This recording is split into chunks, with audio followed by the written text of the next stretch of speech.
Hello friends, सभी को प्यार भरा नमस्कार। मैं गौरव राजपूत आप सभी का हार्दिक अभिनंदन और स्वागत करता हूं लक्ष्य क्लासेज के ऑनलाइन प्लेटफॉर्म पर। मुझे उम्मीद है कि आप सभी स्वस्थ होंगे, मस्त होंगे और अच्छे भी होंगे। और मेरे भाइयों, आपकी जो तैयारी वो काफी अच्छी भी चल रही होगी। उसी तैयारी को और मजबूत और सुदृढ़ बनाने के लिए मैं आपके सामने आ चुका हूँ।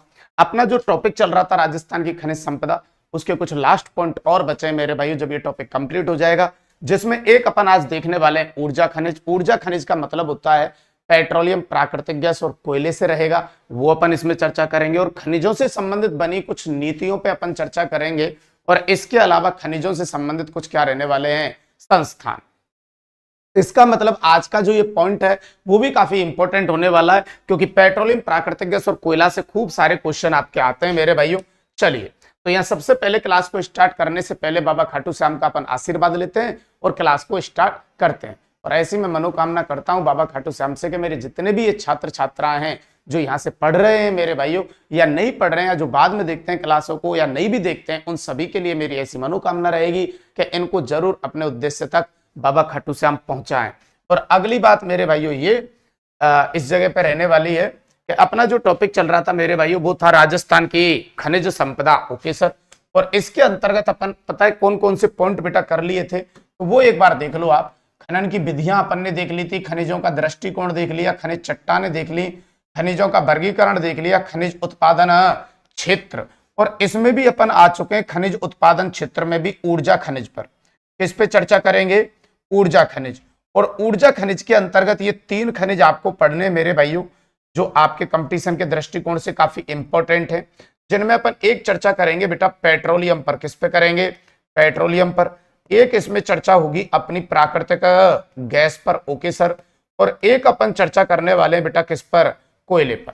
तो मेरे भाइयों आज ये वाला पॉइंट नंबर 5 पे अपन चर्चा करेंगे, नंबर 6 पे करेंगे और नंबर 7 पे अपनी चर्चा होने वाली है। तो देखिए सबसे पहले भाई साहब यहाँ पे ये बात कि आपके जो ऊर्जा खनिज है इनको मेरे भाइयों ध्यान रहे कार्बनिक ऊर्जा खनिज भी कहा जाता है। Okay sir. तो इन पे अपनी चर्चा रहने वाली है। पहली बात यहाँ पे आपको ये बतानी है बेटा इस जगह से कि ये कौन सी चट्टानों से प्राप्त होते हैं। Okay sir. तो अवसादी चट्टानों से। इनका निर्माण काल कब रहा है, तो आप कहेंगे टर्सरी युग में। और ऊर्जा खनिज में कौन कौन से खनिज आते हैं, तो अभी बताया है मैंने, पेट्रोलियम, प्राकृतिक गैस और कोयला। तो यहाँ पे सबसे पहले तो ये 2-3 चीजें आपको याद रखनी है कि ये कौन सी चट्टानों से आपके प्राप्त होते हैं ये खनिज। तो ध्यान रखना मेरे भाइयों, अवसादी चट्टानों से ये जो खनिज है हमें प्राप्त होते हैं, अवसादी चट्टानों से प्राप्त होते हैं। Okay sir. और निर्माण काल इनका कब रहा है मेरे भाइयों, तो इनको बताया गया है राजस्थान के संदर्भ में टर्सरी काल में। कौन से काल में इनका निर्माण हुआ है, तो आप ध्यान रखेंगे टर्सरी काल के अंतर्गत इनका निर्माण हुआ है। और ऊर्जा खनिज में बेटा कौन कौन से खनिज को अपन समाहित करने वाले हैं, तो इसमें अपन एक देखने वाले हैं बेटा आपके कौन से, पेट्रोलियम को। Okay sir. एक इसमें अपन देखने वाले हैं प्राकृतिक गैस को। ओके सर, पेट्रोलियम, प्राकृतिक गैस।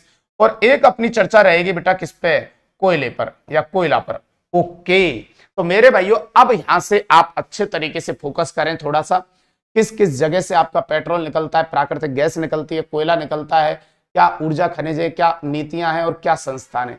बहुत अच्छा ये सेशन होने वाला है आपके कंपटीशन के दृष्टिकोण से, तो थोड़ा सा फोकस ज्यादा रखिएगा क्लास को समझते वक्त। Okay sir. तो सबसे पहली बात मेरे भाइयों अपन किसको ले लेते हैं यहाँ पे, भाई साहब पेट्रोलियम की बात कर लेते हैं। ओके आइए, तो सबसे पहले मैंने उठाया है आपके लिए यहाँ पे एक पेट्रोलियम। Okay sir. और जब अपन पेट्रोलियम की बात करेंगे तो सबसे पहली बात तो आपको यही ध्यान रखनी है मेरे भाइयों कि यह एक क्या है, जीवाश्म ईंधन खनिज है। Okay sir. और पेट्रोलियम राजस्थान के बेटा ये वाली बात बड़ी इंपॉर्टेंट रहने वाली है, 4 बेसिन और मेरे भाइयों आपके कितने, 14 जिलों में भंडारित है।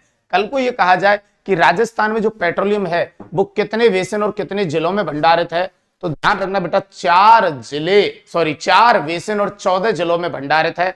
अब वो आपको ये पता होना चाहिए कि बेटा 4 बेसिन है कौन कौन से, तो एक बार आगे देख लेता हूं मैं, यहाँ पे भी है हालांकि आपका। चलिए बहुत बढ़िया मेरे भाइयों, तो आपके 4 जिले और मेरे भाइयों 14 बेसिनों में भंडारित है। तो यहां सबसे पहले तो मैं आपको एक बात बता देता हूं कि 4 बेसिन कौन कौन से रहने वाले हैं। इधर की तरफ आप जाएंगे जैसलमेर की तरफ, तो एक बेसिन आपको यहां मिलने वाला है जिसे आप कहेंगे जैसलमेर बेसिन या राजस्थान सेल्फ बेसिन। एक बेसिन मेरे भाइयों आपको इधर की तरफ मिलेगा ये, जिसे आप कहने वाले हैं बाड़मेर सांचौर बेसिन। कौन सा बेटा, बाड़मेर सांचौर बेसिन। और एक बेसिन आपको यहां मिलने वाला है जिसे आप कहेंगे विंध्यन बेसिन। क्या कहेंगे? विंध्यन बेसिन। Okay sir. और एक बेसिन मेरे भाइयों आपको यहां मिलने वाला है जिसे आप कहेंगे बीकानेर नागौर बेसिन। कौन सा बेटा? बीकानेर नागौर बेसिन। ऐसे करके राजस्थान में जहां से पेट्रोलियम उत्पादित या भंडारित होता है उसको टोटल कितने बेसिनों में बांटा गया है? तो ध्यान रखना मेरे भाइयों, 4 बेसिन। बेसिन का मतलब होता है 3-4 जिलों को मिला के एक बड़ा जो भाग होता है उसे क्या बोलेंगे आप? बेसिन बोलेंगे। तो मेरे भाइयों कभी भी आपसे पूछा जाए कि राजस्थान में जो पेट्रोलियम की बात होती है वो भंडारित या उत्पादन से संबंधित कितने बेसिनों में की जाती है? तो बेटा 4 बेसिन। अब वो 4 बेसिन के आपको नाम याद होने चाहिए कि ये किस किस नाम से जाना जाएगा। तो बेटा ये वाला जो देख रहे हो आप जैसलमेर वाला, इसे बोलते हैं मेरे भाइयों जैसलमेर। जैसलमेर बेसिन कहा जाता है इसे। Okay sir.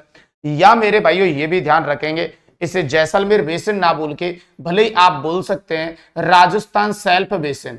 Rajasthan self basin भी आप कह सकते हैं। Okay sir. फिर मेरे भाइयों इसको जब आप बोलेंगे तो इसे क्या कहा जाता है? तो ये भी आप ध्यान रहे, इसे बोला जाता है बेटा बीकानेर नागौर बेसिन। कौन सा बेसिन? बीकानेर नागौर बेसिन कहा जाता है। Okay sir. और मेरे भाइयों जब मैं इसकी बात करता हूं बाड़मेर जालौर वाले एरिया की, तो इसे ध्यान रखना भाई साहब, इसे बाड़मेर सांचौर बेसिन कहा जाता है।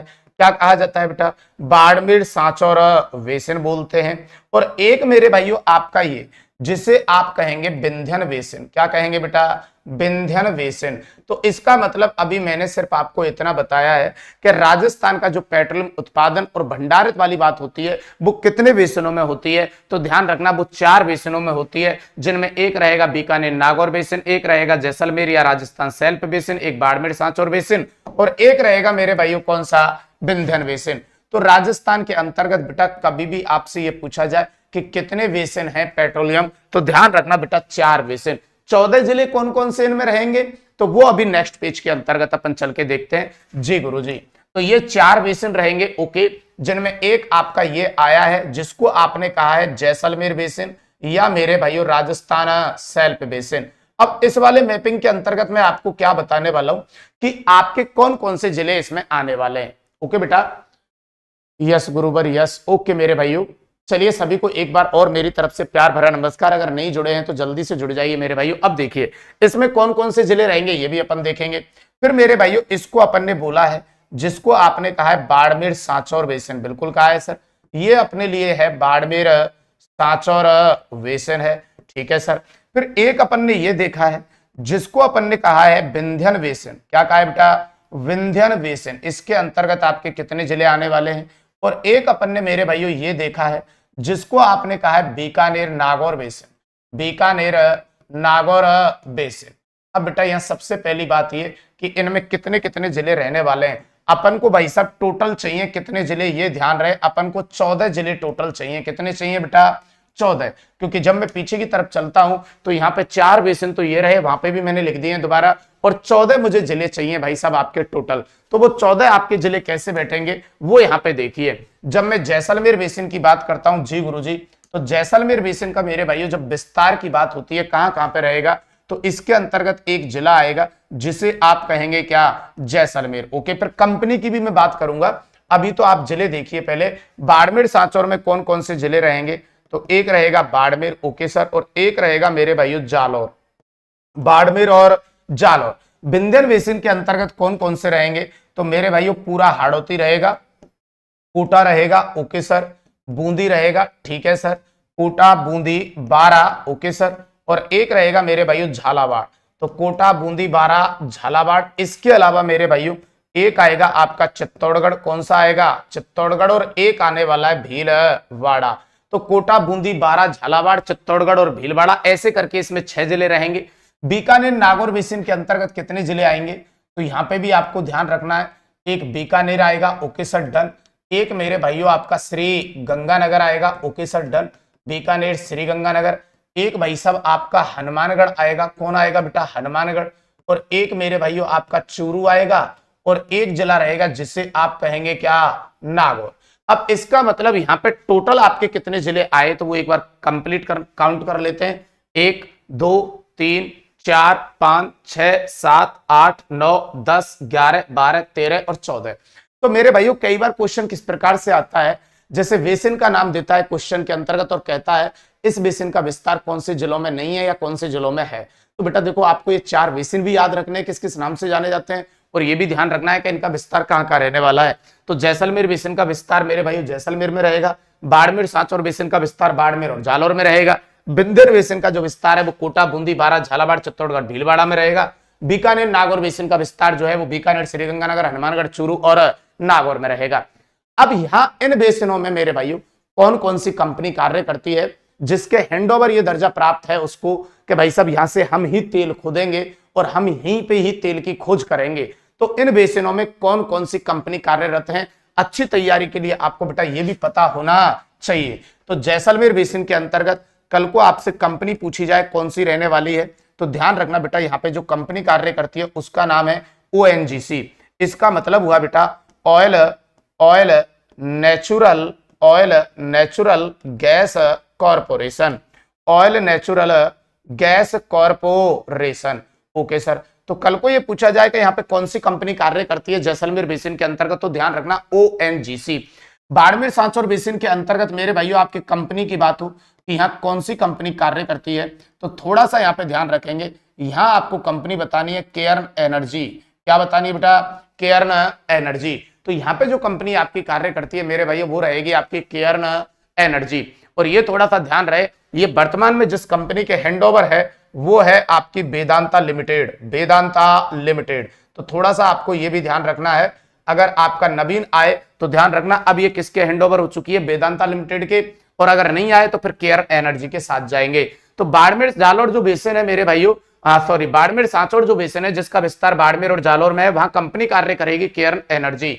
और यहाँ पे आपके इस बेसिन में कौन सी कंपनी कार्य करेगी, तो बेटा ये दोनों आपकी मिलकर कार्य करेंगी। इसका मतलब इसमें ONGC प्लस केयर्न एनर्जी दोनों मिलकर कार्य करेंगी, ONGC plus Cairn energy. Okay sir, और यहां पे अगर मैं बात करूं कि यहां कौन सी कंपनी कार्य करेगी आपकी इसके अंतर्गत, तो बेटा इसमें है OIL। एक तो है oil India limited. Okay sir, कौन सी है बेटा?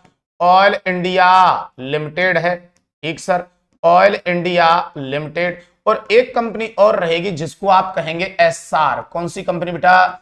SR।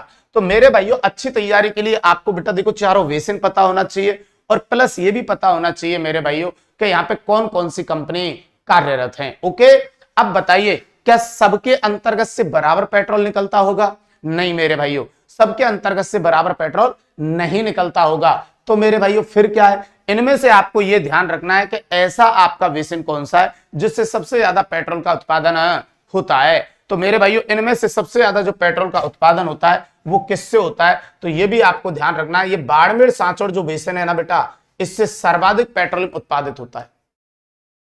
तो कभी भी आपसे ये पूछा जाए कि सर्वाधिक पेट्रोलियम उत्पादन, तो बेटा सर्वाधिक जो पेट्रोलियम उत्पादन की बात होती है वो किस बेसिन से होती है, तो ध्यान रखना बेटा ये अच्छा पॉइंट है, वो रहेगा आपका बाड़मेर सांचौर बेसिन। तो पहले ये बताइए आपको ये 4 बेसिन और 14 जिले किस प्रकार से कवर करने हैं, वो आपको समझ में आ गया बेटा? बिल्कुल मेरे भाइयों, बाड़मेर सांचौर बेसिन से बेटा सबसे ज्यादा आपका पेट्रोल उत्पादित होता है। ओके सर, चलिए बेटा बहुत बढ़िया मेरे भाइयों। अब इन्हीं बातों को देखो मैं आगे लेकर आ रहा हूं आपके लिए, और आगे यही बातें रहने वाली हैं जो अभी अपन ने पढ़ी हैं। जैसे ये रहा प्रमुख पेट्रोलियम बेसिन, उसके अंतर्गत मैं पहला यहाँ पे लगाया बीकानेर नागौर बेसिन। तो यहाँ पे आप थोड़ा सा समझिए अच्छे तरीके से, कंपनी कौन सी रहेगी? ऑयल, और SR जिले रहेंगे बीकानेर, श्रीगंगानगर, हनुमानगढ़, नागौर, चूरू। फिर मेरे भाइयों आपके पास दूसरा बेसिन यह आ गया जिसे आप कहेंगे जैसलमेर बेसिन या Rajasthan self basin. Okay sir, company कौन सी रहेगी? ONGC। जिला कौन सा रहेगा? जैसलमेर रहेगा। ठीक है सर, इसके बाद अपन यहाँ पे आ गए नंबर 3 पे, ये है आपका बाड़मेर सांचौर बेसिन। यहाँ जो कंपनी रहेगी मेरे भाइयों ONGC और केयर एनर्जी। अच्छा, मतलब यहाँ पे ये दोनों रहेंगे मिलके, वहां पे आपकी पहले से केयर एनर्जी लगी हुई है लेकिन ये भी रहेगी, ध्यान रखना, ONGC। जिले कौन से रहेंगे मेरे भाइयों? बाड़मेर और जालौर। और सर्वाधिक पेट्रोलियम का उत्पादन, ये थोड़ा सा इंपॉर्टेंट लाइन है, इसे ध्यान रखना, सर्वाधिक पेट्रोलियम का उत्पादन करने वाला बेसिन है जिसे कहते हैं बाड़मेर सांचौर बेसिन। और मेरे भाइयों एक बेसिन आपका ये रहा जिसे आप कहेंगे विंध्यन बेसिन। यहाँ पे भी ये दोनों मिलकर कार्य करेंगी, ONGC और केयर एनर्जी।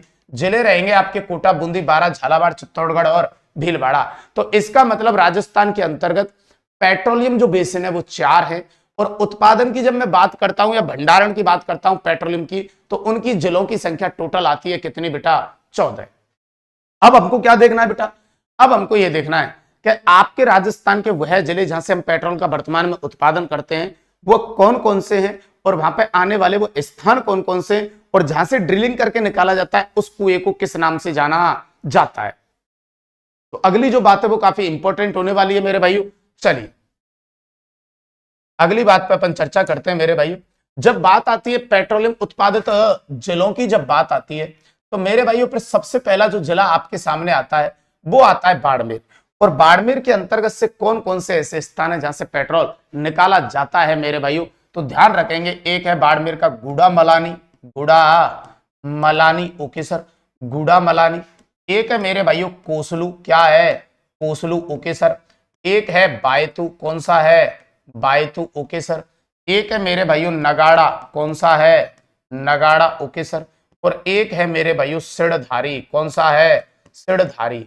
तो कोसलू, गुटा मनाली, कोसलू, बायतू, नगाड़ा और सिड़धारी।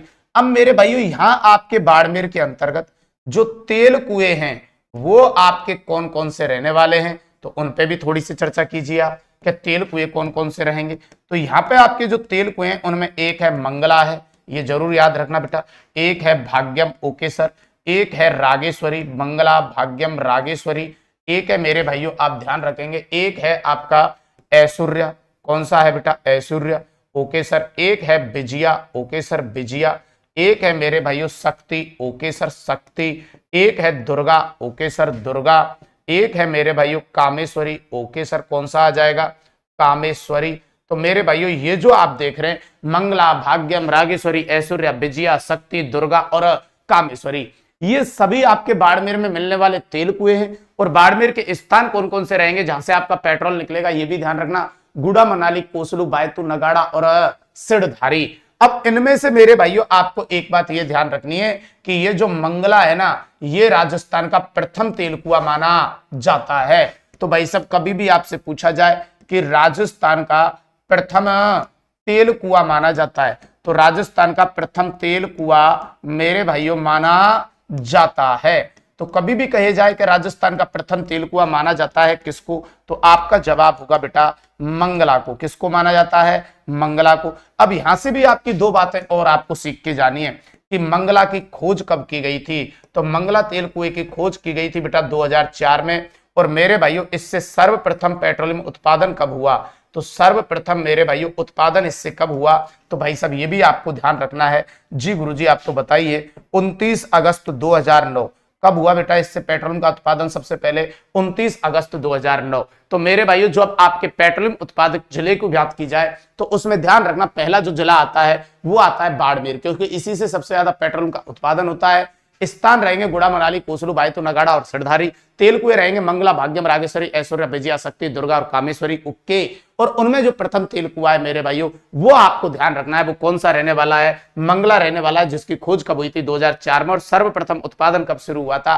तो मेरे भाइयों 29 अगस्त 2009। कब सर्वप्रथम उत्पादन शुरू हुआ बेटा? 29 अगस्त 2009।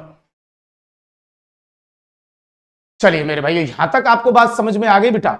वेरी गुड, ओके ओके बेटा। चाय आप पिए मेरे भाइयों, मेरे लिए भी आ जाएगी जब मैं पीऊंगा, आप पिए आराम से, कोई दिक्कत नहीं। तो ये बाड़मेर की बात हो गई मेरे भाइयों। अब देखते हैं अगला जिला अपने पास कौन सा आता है सर। और अगले जिले हैं अपने पास ये दो मेरे भाइयों, जिसमें एक का नाम है जैसलमेर और एक का नाम है बीकानेर। अब जैसलमेर के वह स्थान जहां से आपका पेट्रोल निकलता है वो कौन कौन से रहने वाले हैं? तो एक स्थान का नाम है जिसे आप कहेंगे बागेवाला, कौन सा? बागेवाला। एक स्थान है जिसे आप कहेंगे सीधे वाला, कौन सा? सीधे वाला। एक है मेरे भाइयों तन्नौट, कौन सा स्थान है? तन्नौट। और एक है मेरे भाइयों जिसको आप बोलने वाले चिन्ने वाला, कौन सा स्थान रहेगा? चिन्ने वाला।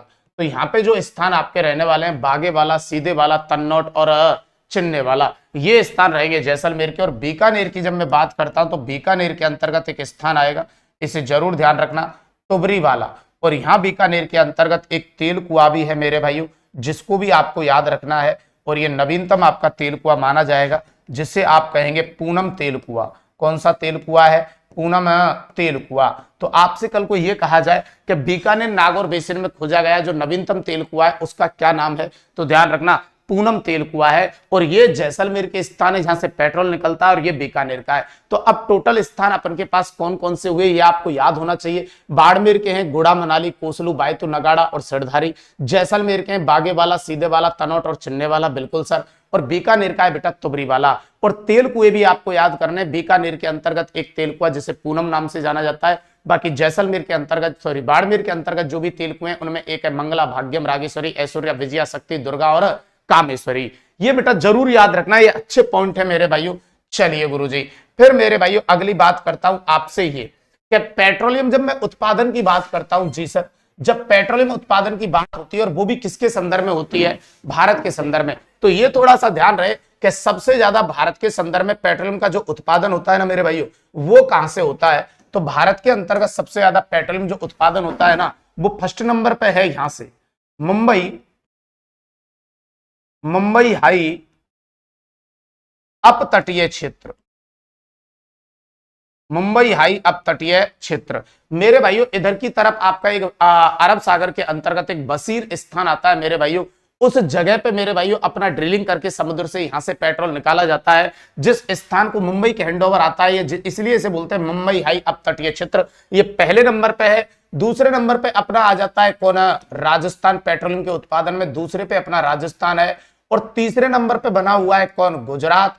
और मेरे भाइयों चौथे नंबर पे अगर मैं बात करूंगा तो पूर्वी राजस्थान की तरफ आप चले जाएंगे, और चौथे नंबर पे है कौन, असम।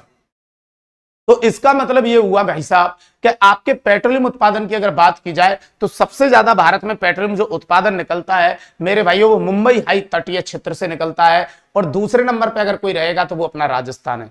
तो काबिले तारीफ है राजस्थान के लिए, इस मातृभूमि के लिए, कि 2009 में हमने पेट्रोल निकालना शुरू किया था और अभी 2026 हुई है मेरे भाइयों, और कई साल से हम सेकंड नंबर पे बने हुए हैं। तो भाई साहब पश्चिमी मरुस्थल हमारे लिए मरुस्थल नहीं है, ये ध्यान रहे। पश्चिमी मरुस्थल मेरे भाइयों हमारे लिए खनिजों का भंडार है भाई साहब, नहीं है क्या।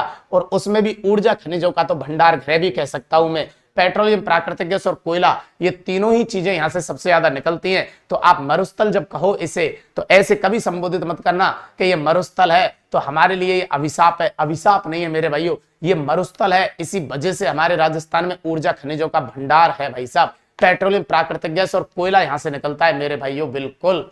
चलिए मेरे भाइयों, तो यहां तक की आपको बात समझ में आ गई होगी। और राजस्थान से मेरे भाइयों, राजस्थान से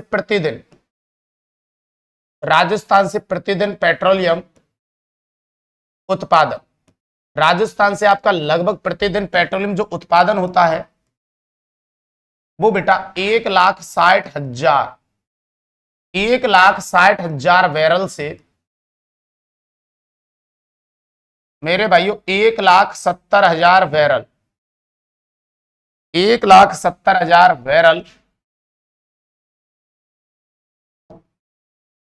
बैरल प्रतिदिन। सचिन यार एसी बंद कर देना है, दिक्कत है। तो आपके राजस्थान से प्रतिदिन पेट्रोलियम जो उत्पादन होता है वो 1,60,000 बैरल से 1,70,000 बैरल प्रतिदिन होता है। अब यहाँ पे भाई साहब बैरल का मीनिंग अगर बच्चे नहीं समझ पा रहे कि बैरल क्या होता है, तो आप ऐसे समझ सकते हैं जैसे अपने घर में पानी का एक ड्रम होता है, इसी प्रकार का ये ड्रम होता है पेट्रोलियम का, जिसमें मेरे भाइयों पेट्रोल जो आता है वो 159 लीटर आता है।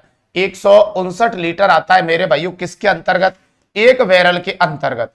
एक बैरल की जो पेट्रोलियम क्षमता होती है मेरे भाइयों वो कितनी होती है, 159 लीटर होती है। जैसे घर के अंतर्गत पानी का ड्रम होता है, इसी प्रकार मेरे भाइयों पेट्रोलियम के ड्रम होते हैं, जिनको नापने की इकाई को, आपके पेट्रोलियम के नापने की इकाई को बोलते हैं बैरल। तो हमारे राजस्थान से प्रतिदिन 1,60,000 से 1,70,000 बैरल प्रतिदिन पेट्रोलियम का उत्पादन होता है मेरे भाइयों, जो कि काबिले तारीफ है।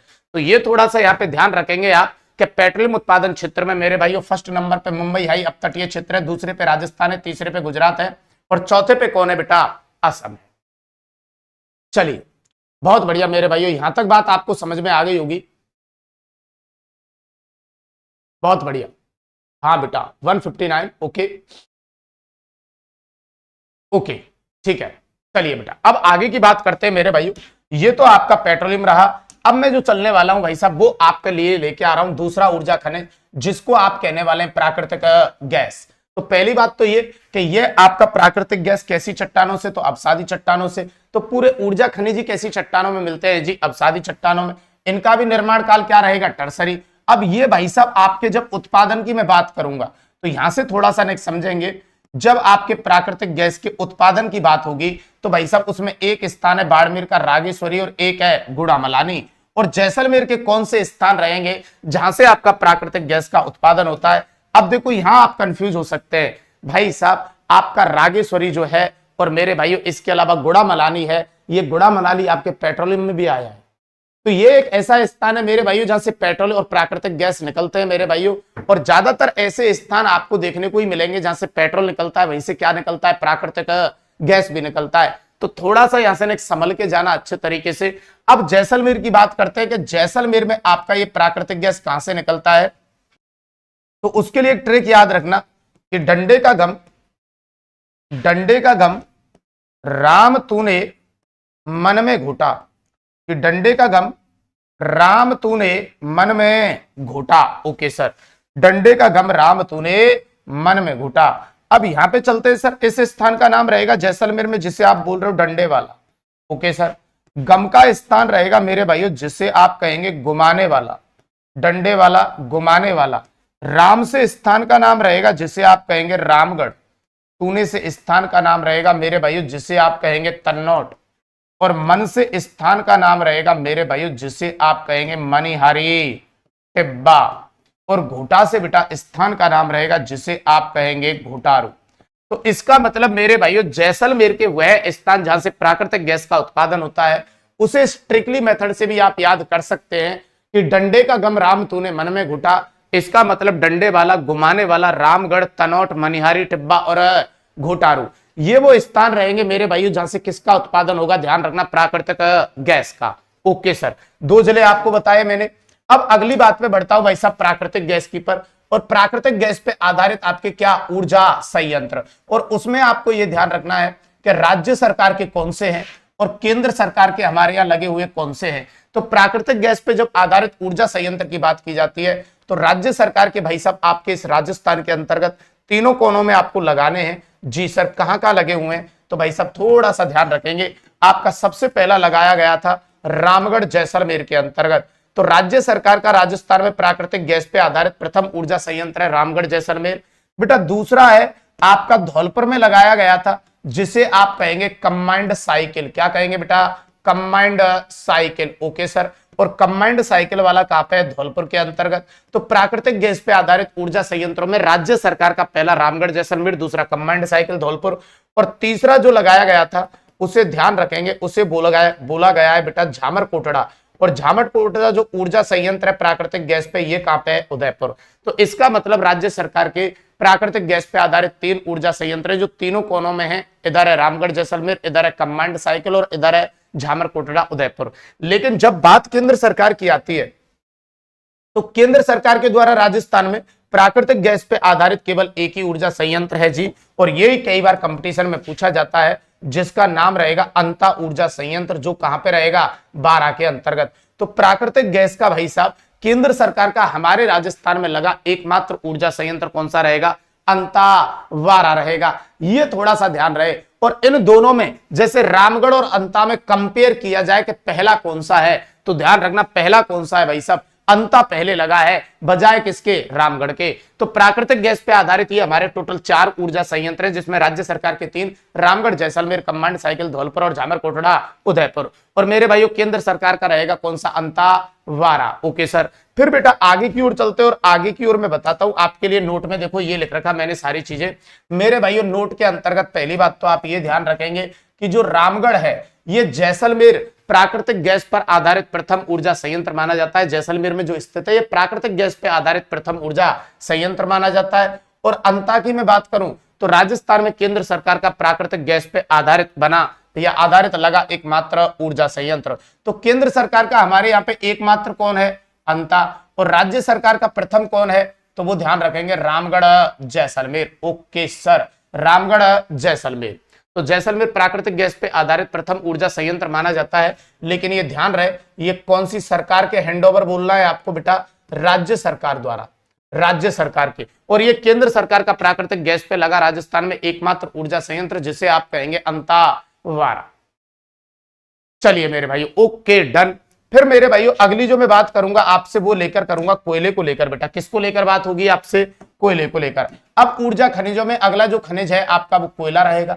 तो निर्माण काल के आधार पर मेरे भाइयों कोयले को जब अपन देखते हैं तो इसे कितने भागों में बांटा गया है? 2 भागों में। एक तो हमारे भारत के अंतर्गत, अभी राजस्थान में भी आऊंगा, अच्छे से समझना यहाँ पे, नहीं तो आप थोड़ा सा कंफ्यूज होंगे।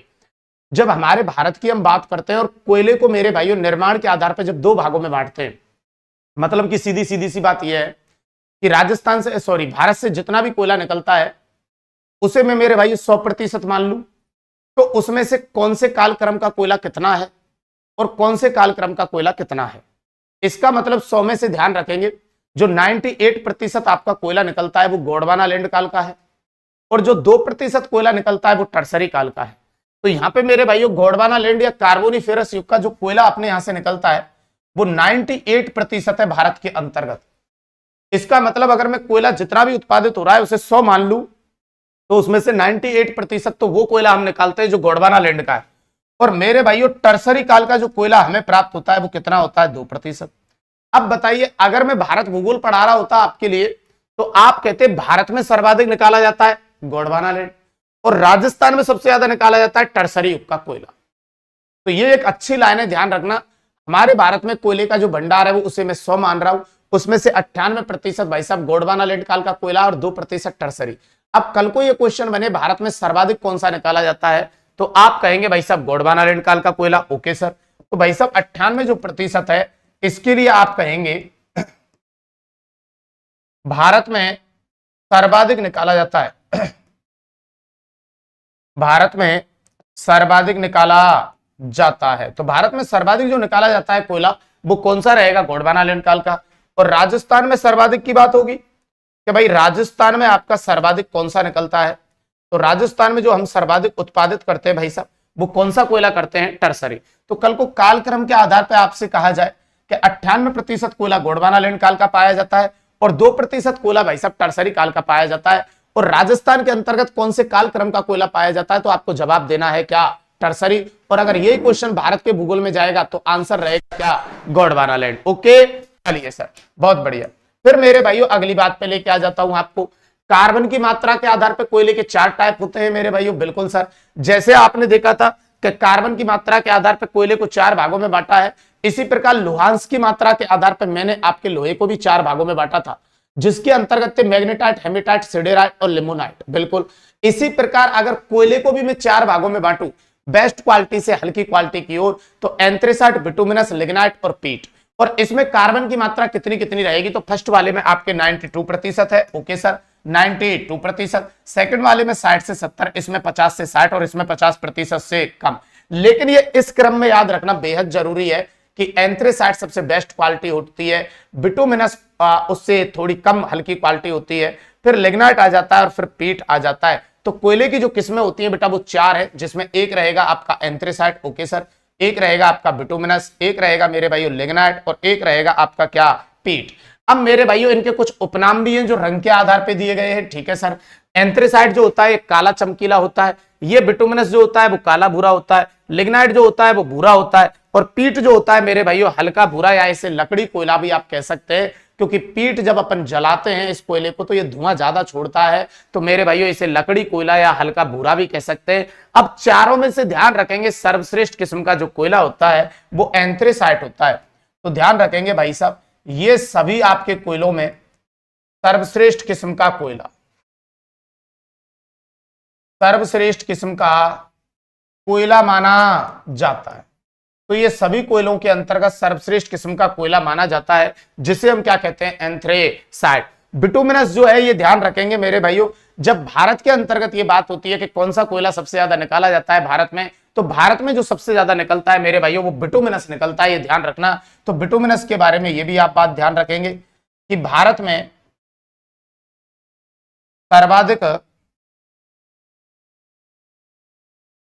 सर्वाधिक बिटुमिनस कोयले का उत्पादन होता है। तो कल को ये कहा जाए भारत में सबसे ज्यादा कौन सा कोयले का उत्पादन किया जाता है इन चारों में से, तो ध्यान रखना बिटुमिनस। अब सर अपन को तो राजस्थान की बात करनी है, जी बिल्कुल। तो राजस्थान में मेरे भाइयों जो ये चारों श्रेणी है, एंथ्रेसाइट, बिटुमिनस, लिग्नाइट और पीट, इनमें से आपके राजस्थान में कौन सा कोयला ज्यादा निकाला जाता है, तो ध्यान रखना भाई साहब लिग्नाइट। मैं क्या कह रहा हूं उस बात को अच्छे से सुनना भाई साहब। मैंने ये कहा है आपसे कि राजस्थान में जो एंथ्रेसाइट, बिटुमिनस, लिग्नाइट और पीट है, इनमें से कौन सी किस्म का कोयला अपने राजस्थान में ज्यादा निकलता है, तो वो है लिग्नाइट। लेकिन मैं ये कहूं जितना लिग्नाइट अपना राजस्थान निकाल रहा है, क्या वो ऑल ओवर भारत में सबसे ज्यादा लिग्नाइट हम निकाल रहे हैं? नहीं सर। आप अगर अपना कंपेयर भारत से करने के लिए जा रहे हो कि भारत में जो हम लिग्नाइट कोयला निकाल रहे हैं उसका नंबर हमारे भारत में कौन से नंबर पे आता है राजस्थान का, तो फिर ध्यान रहे आपका नंबर तीसरे पे आता है। पहले पे तमिलनाडु आता है लिग्नाइट के उत्पादन में, दूसरे पे गुजरात आता है और तीसरे पे राजस्थान आता है। लेकिन क्वेश्चन की प्रकृति को आप समझेंगे तभी आंसर देंगे। जब यह पूछा जाए सिंपल कि राजस्थान में कौन सी किस्म का कोयला ज्यादा निकाला जाता है, तो भाई साहब आपका लिग्नाइट।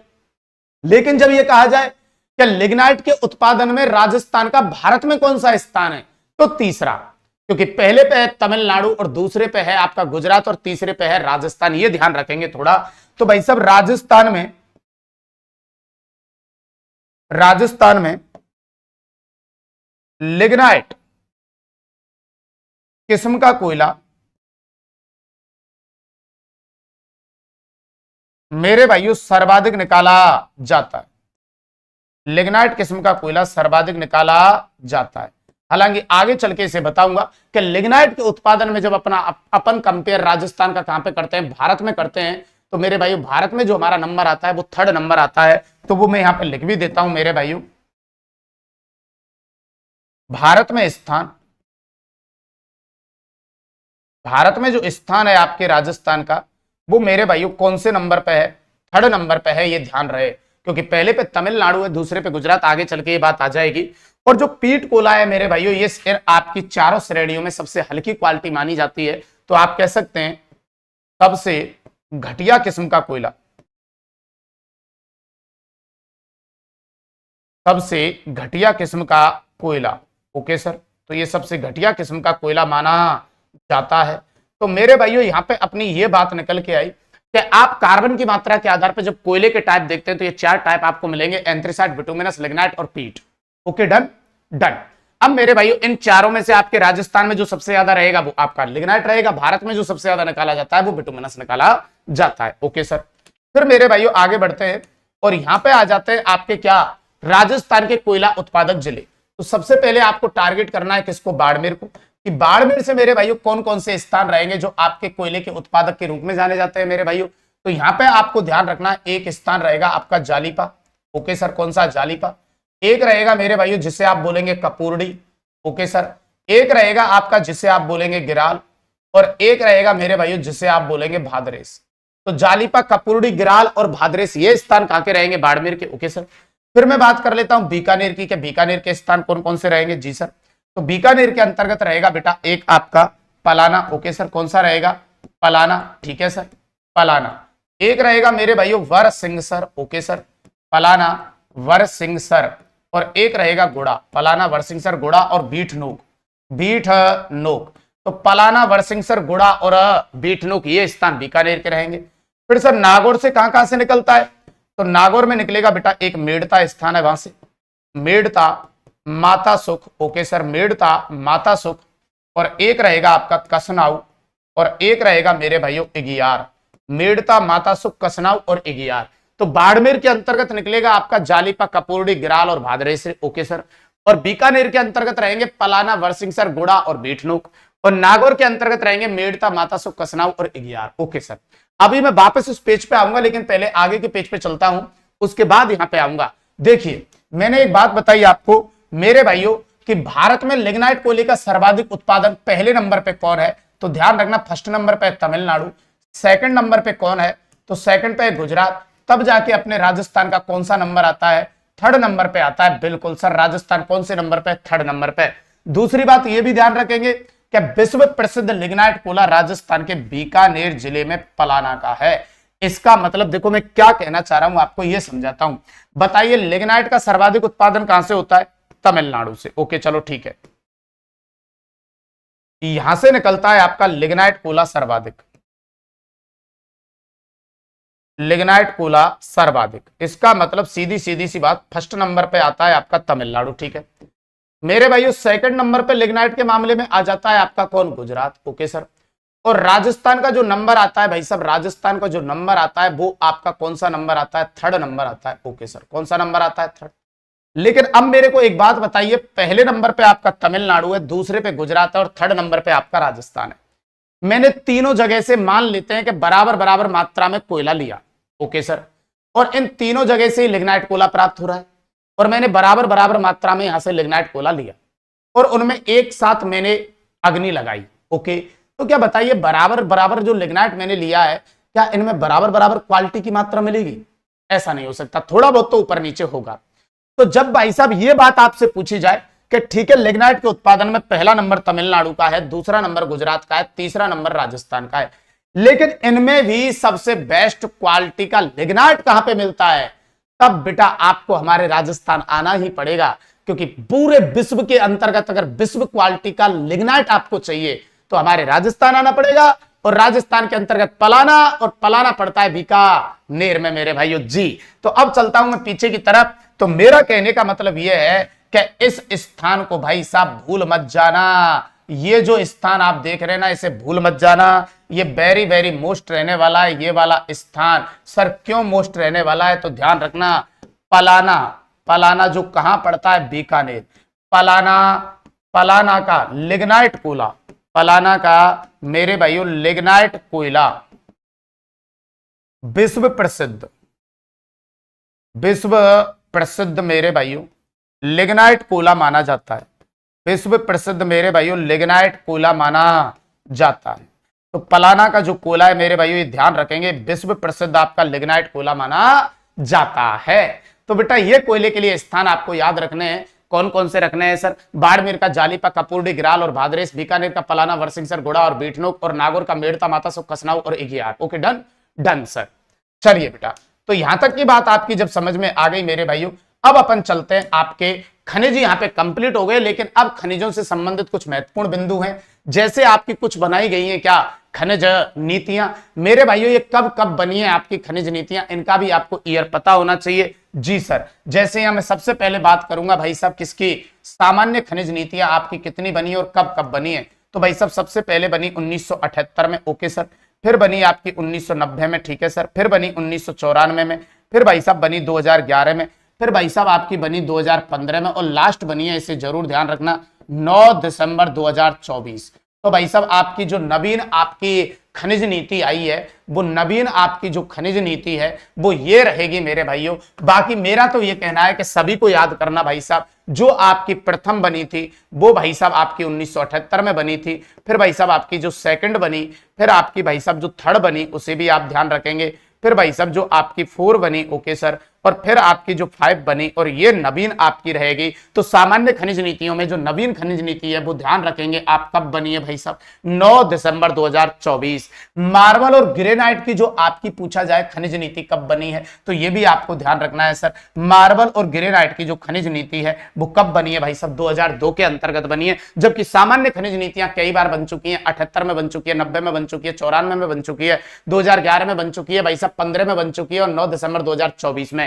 फिर एम सैंड नीति मेरे भाइयों ये क्या है सर, इसे मैं बताता हूं आपके लिए। बेटा जो एम सैंड नीति है इसका मीनिंग है, ये एक कृत्रिम बजरी है मेरे भाइयों, जिसे ग्रेनाइट जो आपका पत्थर आता है उससे पीसकर ये बनाई जाती है, उसे कहते हैं एम सैंड।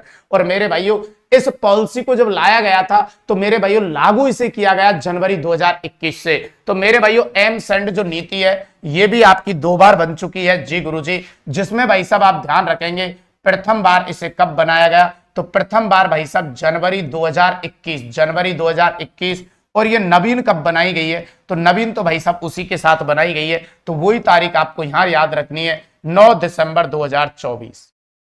तो भाई साहब क्या समझ में आया बेटा आपको यहां से कि आपके राजस्थान में कुछ जो खनिज नीतियां बनी है उसमें ध्यान रखेंगे सामान्य खनिज नीतियां जो हैं वो आपकी 78, 90, 94, 2011, 15 और 9 दिसंबर 2024। और मार्बल और ग्रेनाइट की जो खनिज नीति है वो 2002 में बनी है। और एम सैंड जो नीति है आपकी, जिसका प्रोजेक्ट आपका 2020 में आया था, लेकिन ये लागू हुई थी फर्स्ट बार कब, जनवरी 2021 में। और अब इसे नवीन भाई साहब डाटा के तहत इसे संशोधित करके पुनः लागू किया गया है 9 दिसंबर 2024 तक। तो ये आपको कुछ खनिज नीति भी बेटा आपको याद रखनी है। बिल्कुल एस के चौहान जी, बहुत बढ़िया मेरे भाइयों, बिल्कुल याद रखना है भाई साहब इन्हें, क्योंकि ये भी कंपटीशन के दृष्टिकोण से काफी महत्वपूर्ण बातें होती हैं। ओके सर, फिर मेरे भाइयों अगला चलते हैं अपन राजस्थान की कुछ खनिज संस्थाओं की बात कर लेते हैं। जी गुरुजी, और राजस्थान की जब खनिज संस्थाओं की अपन बात करेंगे सर, तो उनमें एक सबसे पहले खनिज संस्था आती है जिसे आप बोलते हैं क्या, RSMML, Rajasthan state mines and minerals limited मेरे भाइयों।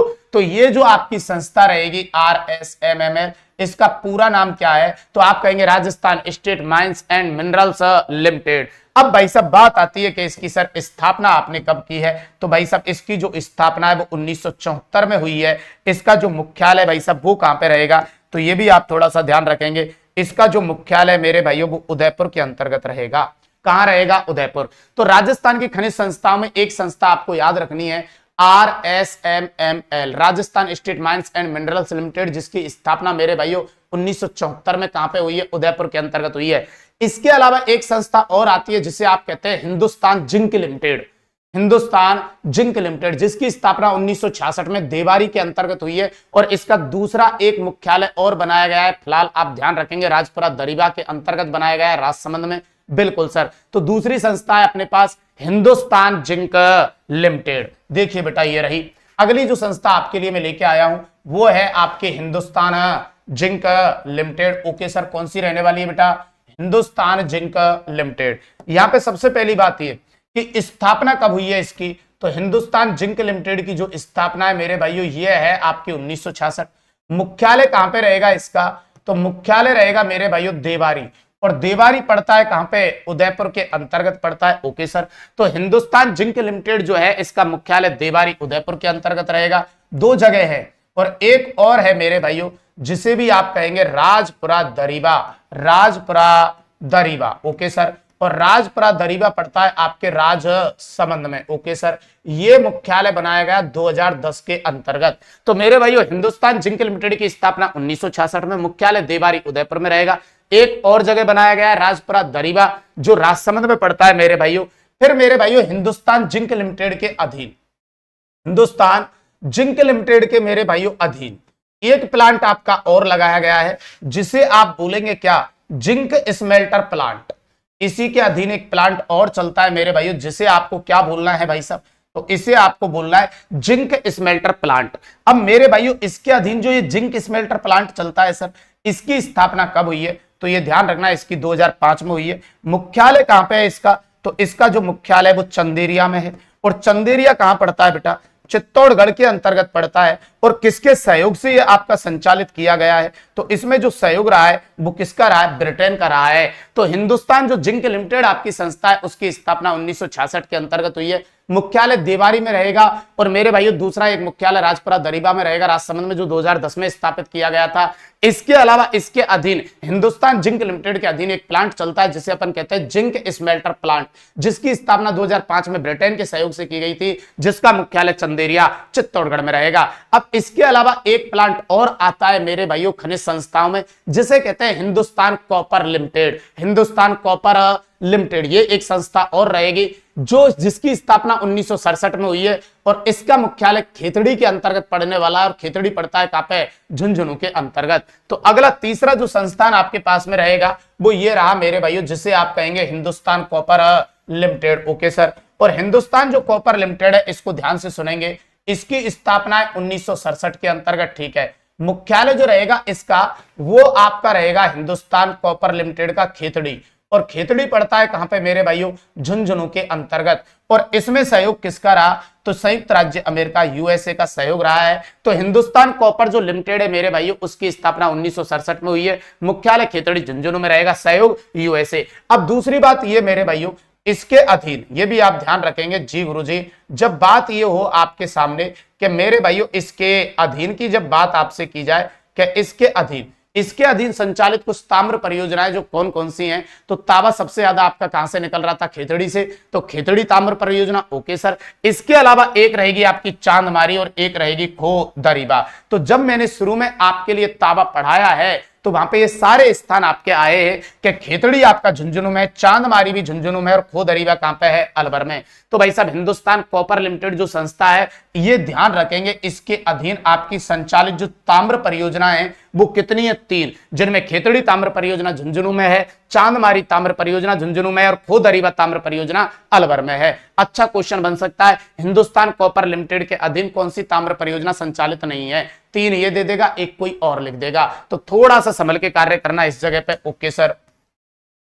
फिर मेरे भाइयों अपन के अगली जो बात आती है वो ये आती है कि राजस्थान में जो पेट्रोल निकलता है उसको शुद्ध करने के लिए हमने एक पेट्रोलियम रिफाइनरी बनाई है। और ये गजब का पॉइंट है, इसे मैं नोट में लेके जा रहा हूं या इंपॉर्टेंट मान लीजिए। उस पेट्रोलियम रिफाइनरी का नाम क्या है, उस पेट्रोलियम रिफाइनरी का नाम क्या है, तो ध्यान रखना उसे कहते हैं पचपदरा। पचपदरा मेरे भाइयों petroleum refinery, Pachpadra petroleum refinery, okay sir. इसका मतलब सीधा सीधा सा ये है कि जब ये रिफाइनरी नहीं लगी थी तब हम पेट्रोल को शुद्ध करने के लिए ले जाते थे गुजरात के अंतर्गत जामनगर तेल शोधनशाला में। लेकिन जब से ये लग चुकी है अब हमारा जितना भी पेट्रोल निकलता है वो सब शुद्ध होता है किसके अंतर्गत मेरे भाइयों, पचपदरा पेट्रोलियम रिफाइनरी। स्थिति कहां पे है सर इसकी, तो ये पंचपदरा, पचपदरा या पंचपदरा, ओके सर, पचपदरा में ही है। और पचपदरा फिलहाल पड़ता है भाई साहब बालोतरा के अंतर्गत, जो पहले हुआ करता था बाड़मेर में, अब कहां पड़ता है, बालोतरा के अंतर्गत। इसका शिलान्यास कब हुआ, तो ध्यान रखेंगे इसका शिलान्यास हुआ 16 जनवरी 2018 को, 16 जनवरी 2018 को। उद्घाटनकर्ता के रूप में किसको बुलाया था, तो ध्यान रखेंगे आप पीएम नरेंद्र मोदी को बुलाया था। किसको बुलाया था, पीएम नरेंद्र मोदी को। और सहयोग कैसे कैसे रहा है, तो ये गजब का पॉइंट है, 74:26। जो सहयोग है ना वो रहेगा 74:26, मतलब 74 जो है वो केंद्र का रहेगा जिसमें एक कंपनी जिसे कहेंगे HPCL, और 26 जो है ये किसका रहेगा, राज्य सरकार का। तो बस इसी जगह पे थोड़ा सा संभल के कार्य करना, क्योंकि आपने आज तक सहयोग पढ़े होंगे 75:25, 60:40, 50:50, नहीं है क्या, लेकिन ये सहयोग थोड़ा अजीबोगरीब है, 74:26 में है। 74 जो है वो HPCL का है। ये आपके इस कंपनी का पूरा नाम है Hindustan petroleum corporation limited, Hindustan petroleum corporation limited. और मेरे भाइयों जो 26 आपका सहयोग रहेगा या 26% जो सहयोग रहेगा वो है राज्य सरकार का। तो नाम क्या है इस पेट्रोलियम रिफाइनरी का, पचपदरा पेट्रोलियम। स्थिति कहां पे, बालोतरा में। शिलान्यास हुआ 16 जनवरी 2018 को। उद्घाटनकर्ता कौन, उद्घाटनकर्ता के रूप में कौन रहा था, पीएम नरेंद्र मोदी। और सहयोग कैसे रहेगा, तो 74:26 के अंतर्गत रहेगा, ओके सर। फिर मेरे भाइयों अगली बात आती है, इस पे टोटल जो बजट खर्च हुआ था सर वो कितना हुआ था, तो भाई साहब इस पे हुआ था 72,937 करोड़। कितने रुपए खर्च हुए भाई साहब, 72,937 करोड़ रुपए की लागत से बनी है। क्षमता कितनी है भाई साहब, तो 9 मिलियन मैट्रिक टन प्रति वर्ष, 9 मिलियन मैट्रिक टन प्रति वर्ष आपका पेट्रोलियम उत्पादित करने की क्षमता है या शुद्ध करने की क्षमता रहेगी मेरे भाइयों, बिल्कुल। तो बजट इस पे खर्च हुआ है 72,937 करोड़ रुपए, क्षमता रहेगी 9 मिलियन मैट्रिक टन। सर विशेष बातें क्या है, तो विशेष में पहली बात ये कि यह राजस्थान की प्रथम पेट्रोलियम रिफाइनरी है, ओके। इसका मतलब सर हमारे यहाँ इससे पहले कोई पेट्रोलियम रिफाइनरी नहीं थी, और भारत में बहुत सारी पेट्रोलियम रिफाइनरी थी। जब तक ये नहीं लगी थी तब तक 25 पेट्रोलियम रिफाइनरी थी। तो ये जब लगी तो इसको क्या नाम दिया गया मेरे भाई, 26वीं पेट्रोलियम रिफाइनरी बोला गया। और अगली बात ये, राजस्थान पेट्रोलियम रिफाइनरी लगाने वाला भारत का कौन सा राज्य बना बेटा, 15वां राज्य बना। कौन सा राज्य बना, 15वां राज्य। और ये भारत की कौन सी है, 26वीं है, लेकिन राजस्थान की कौन सी है, पहली है। और ये पेट्रोलियम रिफाइनरी BS मानक 6 पर आधारित है। किस पे आधारित है ये भी ध्यान रखना, इसका जो मानक है वो किसको, कितने नंबर को माना गया है, तो VS मानक मेरे भाई 6 पर आधारित है। तो ये 4 चीजें आपको जरूर याद रखनी है इस जगह पे कि ये राजस्थान की प्रथम पेट्रोलियम रिफाइनरी है। इस रिफाइनरी को लगाने वाला भारत का मेरे भाइयों ये जो राज्य बना है वो 15वां बना है, लेकिन ये रिफाइनरी का जो नंबर आया है वो 26वां आया है। तो भाई साहब राजस्थान की तो पहली है लेकिन भारत में 26वीं है। और भारत में जो 26 रिफाइनरी थी वो इससे पहले मेरे भाइयों 14 स्टेटों में लगी हुई थी। तो ये कौन सा स्टेट बन गया, फिर इसके लगते ही ये 26वीं रिफाइनरी बनी और ये 15वां राज्य बन गया। और ये रिफाइनरी आपके VS मानक 6 पर आधारित है, बोलो मामला डन है गुरुजी? डन है। तो बेटा ये था आपका पेट्रोल, और पेट्रोल की रिफाइनरी ये थी, और इस जगह पे मेरे भाइयों आपका जो टॉपिक था खनिज मेरे भाइयों वो हो जाता है क्या? कंप्लीट। कौन सा टॉपिक खत्म हो गया है बेटा? खनिज। तो आज मेरे भाइयों इस क्लास को मैं समाप्त करने के साथ साथ आपसे यह कहना चाहूंगा कि आपको जो खनिज टॉपिक से पहले डर लग रहा था, मैंने इसे बहुत अच्छे सीक्वेंस के तरीके से आपको पढ़ाया है, सारे कंटेंट के साथ पढ़ाया है। तो कमेंट बॉक्स के अंतर्गत एंड में जरूर यह बताएं मेरे भाइयों कि ये जो टॉपिक था खनिज वो किस प्रकार से आपको याद हुआ या नहीं हुआ। और मेरे भाइयों अगर आपकी कोई भी प्रॉब्लम है तो मैं तो एक ही बात कहना चाहूंगा कि हाँ मैं मानता हूं इसमें स्थान टफ है, लेकिन बेटा थोड़ा सा इसे बार बार रिवीजन करेंगे तो याद हो जाएगा। ओके। और राजस्थान के लिए मेरे भाइयों आपके लक्ष्य परिवार के द्वारा राजस्थान के लिए पीवाईक्यू सीरीज चलाई जा रही है, जिसमें विगत परीक्षाओं के पूछे गए क्वेश्चनों का समावेश है। तो किसी भी नजदीकी बुक स्टोर से जाके आप इसे प्राप्त कर सकते हैं, लक्ष्य क्लासेस के एप्लीकेशन से भी पे कर सकते हैं। और मेरे भाइयों इसी प्रकार का कंटेंट अगर आपको चाहिए, और उन विद्यार्थियों को मेरे भाइयों इस प्रकार का कंटेंट चाहिए जो दूर दराज गांव एवं ढाणी के अंतर्गत बैठे हुए हैं, जिनकी आर्थिक समस्या उनके सपनों को भाई साहब पूरा करने से उनके सामने खड़ी हुई है, तो घबराने की जरूरत नहीं है यार। लक्ष्य परिवार आपके साथ है यूट्यूब के लिए, नहीं है क्या? मैं पूरी ईमानदारी से और शिद्दत से आपको पढ़ा रहा हूं, किसी कंटेंट के साथ कोई समझौता नहीं कर रहा। और यहां तक कि पेपर जब भी हुए हैं तो इस आपके पढ़ाए हुए में से कुछ कटिंग भी आपको प्रस्तुत की है। तो आप बेफिक्र रहिए, मस्त होके पढ़िए मेरे भाइयों, मस्त रहिए, स्वस्थ रहिए और खुश रहिए। तो आज के लिए इस सेशन को बेटा यहीं पे क्लोज करते हैं मेरे भाइयों, बाकी का देखेंगे अपन कल। तब तक के लिए धन्यवाद, थैंक यू, नमस्कार, जय माता दी, जय हिंद, ओके, जय श्री राम।